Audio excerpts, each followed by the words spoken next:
billion is it? In fact, we're able to support. So we cannot fulfill the needs clearly because the economy cannot generate 90% of GDP in terms of tax and revenues. In fact, no economy can.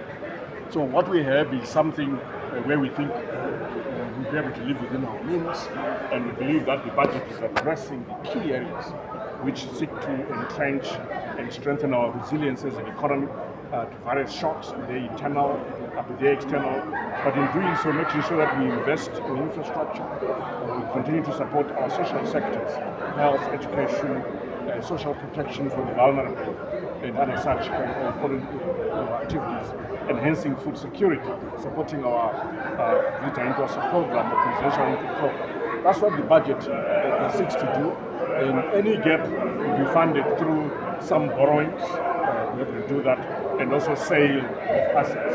But I must say that over the last 6 years, we've shown that we're able to manage our budget without difficulty.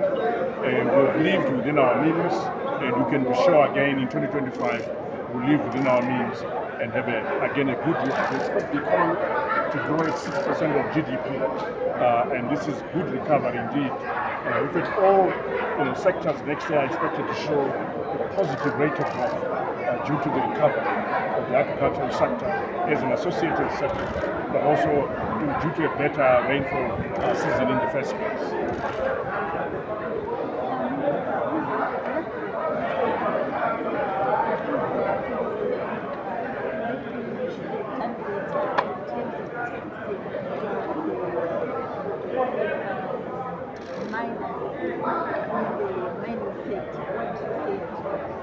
Oh, thank you very much.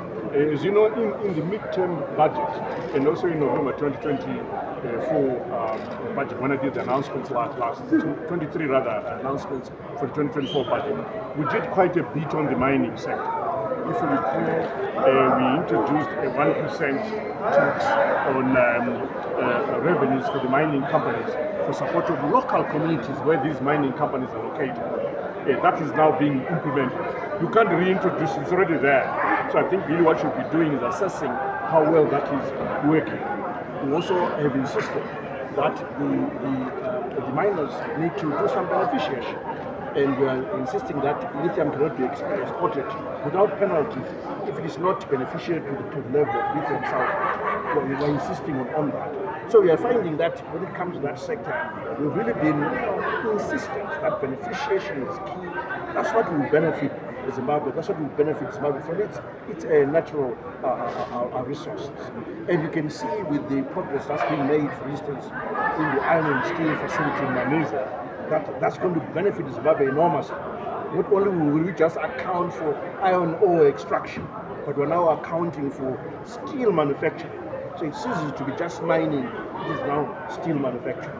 2 years ago, we also removed the provisions for export processing zones for mining companies. So again, we're not going to have any revenue leakage through that provision because it's now closed. The mining sector will say that they can only acquire that status if they move to beneficiation. In other words, if they move to manufacturing.